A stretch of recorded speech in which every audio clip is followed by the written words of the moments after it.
Loans, mortgage loans, business loans సులభంగా government private banks నుండి ఇప్పించబడును. నేను ఎప్పుడు కూడా కష్టాలు నష్టాలు మీతో పంచుకోవాలి.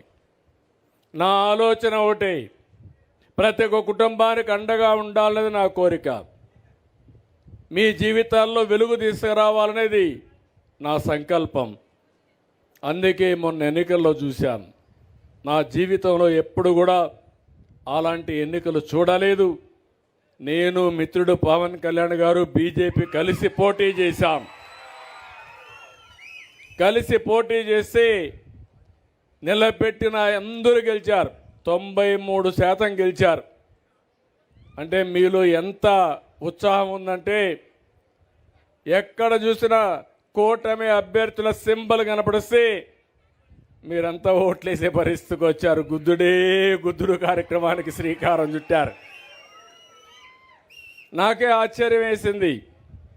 మన నాయకుడు ఎన్టీ రామారావు గారు ఉన్నప్పుడు 94లో రాలేదు, 83లో రాలేదు, 2024లో వచ్చిందంటే మీలో ఉండే చైతన్యం, మీరు పడిన కష్టాలు. ఇప్పుడు నవ్వుతున్నారు. 5 ఏళ్ళు మీ ముఖంలో నవ్వు కూడా చూడలేదు నేను. మాకు ఆ ఇబ్బందులే. పాపం శ్యాంబాబు ఇక్కడ రావాలంటే భయపడేవాడు. అంటే అంత దుర్మార్గంగా రాజకీయం జరిగింది. అవునా కాదా అని మిమ్మల్ని అడుగుతున్నా. హత్యా రాజకీయాలు, పోలీసుల వేధింపులు, ఎవరైనా స్వేచ్ఛగా మాట్లాడే స్వేచ్ఛ లేకుండా ప్రజాస్వామ్యాన్ని అపహాస్యం చేసి గ్రామాల్లో ఎక్కడ కూడా లా అండ్ ఆర్డర్ లేకుండా చేసే పరిస్థితికి వచ్చారు. నేను 4వ ముఖ్యమంత్రి పదవి నాకు కొత్త కాదు. 95లోనే సమైక్య ఆంధ్రప్రదేశ్లో ముఖ్యమంత్రిగా ఉన్నాను.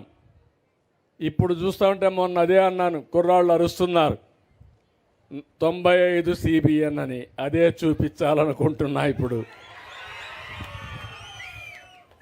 ఆ రోజు నేను పరిగెత్తా, అధికార యంత్రాంగాన్ని పరిగెత్తించాను. ప్రజలకు కూడా ఒక విజన్ ఇచ్చాను. నేను అనుకున్నవన్నీ కూడా జయప్రదం చేశాం.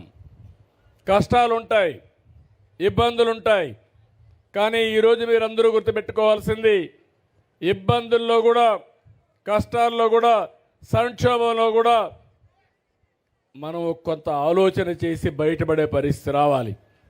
మొన్నే మీరు చూస్తే, నేను ముఖ్యమంత్రి అయితే నేను అనుకున్న డబ్బులుంటాయని. చిల్లి గవ్వలేదు ఎక్కడ, మొత్తం దోచుకొని వెళ్ళిపోయాడు. జలగా మొన్నటి వరకు ముఖ్యమంత్రిగా ఉన్న వ్యక్తి. నేను అందుకే ఆయన ఒక మాట అన్నాను, ఎస్కోబార్ అన్నాను. ఎస్కోబార్ అంటే కొలంబోలో పెద్ద స్మగ్లర్. మామూలు స్మగ్లర్ కాదు. ఏంటి స్మగ్లర్ అంటే మామూలు కాదు, డ్రగ్ స్మగ్లర్.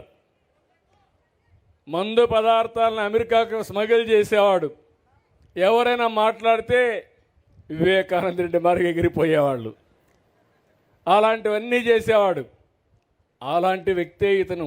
నేను చాలామంది నా జీవితంలో రాజకీయాలు చూశాను, కానీ ఇలాంటి వ్యక్తిని ఎప్పుడు నేను చూడలేదు. మీరే కాదు, నేను కూడా అనుభవించాను. అంటే సొంత బాబాయినే లెక్క పెట్టుకోకపోతే మిమ్మల్ని నన్ను లెక్క పెట్టుకుంటాడా అని మిమ్మల్ని అడుగుతున్నా. మనిషి యొక్క వ్యక్తిత్వం మీరు గుర్తుపెట్టుకోవాల్సిన అవసరం ఉంది. సరే, ఎక్కువ టైం మాట్లాడితే మన శక్తి అంతా మనం వేస్ట్ చేసుకున్నట్టు అవుతుంది. అయితే ఈరోజు మీరు చూస్తే ఖజానా 10 లక్షల కోట్ల రూపాయలు అప్పులున్నాయి. 10 లక్షల కోట్లకు 1,00,000 కోట్ల రూపాయలు వడ్డీ కట్టాలి, మళ్ళా కూడా అసలు కట్టాలి.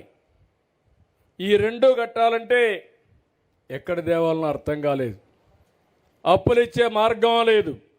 కానీ మీరు ఒక మంచి పని చేశారు. 93% అభ్యర్థులు గెలిపించారు. 21 మందిని ఎంపీలు గెలిపించారు. ఆ ఎంపీలే మన పట్ల ఈరోజు సంజీవనిగా మారింది. కేంద్రంలో పనులు చేసే విధానానికి శ్రీకారం చుట్టాం. మీరు కానీ 21 మందిని గెలిపించకపోయి ఉంటే ఈరోజు నేను ఎంత కష్టపడినా మిమ్మల్ని పైకి తీసుకొచ్చడానికి వీలయ్యేది కాదు. చెయ్యరాని పాపాలు చేశాడు. చేయరాని తప్పులు చేశారు, ఎవరు దోచుకోని విధంగా దోపిడీ చేశారు. అన్నీ కలిసి ఆ పాపాలు మీ పట్ల శాపాలుగా మారాయి. ఆ శాపాలను తొలగించి ఈరోజు ముందుకు పోవాలంటే ఎక్కడ లేని శ్రమ ఉంది. కానీ నాకు ఒక ఆలోచన ఉంది, ఇవన్నీ తాత్కాలికం. మళ్ళీ తిరిగి రాష్ట్రానికి పూర్వ వైభవం తెచ్చే వరకు మీకు అండగా నేను ఉంటానని హామీ ఇస్తున్నా. సుమన్ టీవీలో మీ పర్సనల్ అండ్ బిజినెస్ ప్రమోషన్స్ కోసం కింది నెంబర్కి కాంటాక్ట్ చేయండి.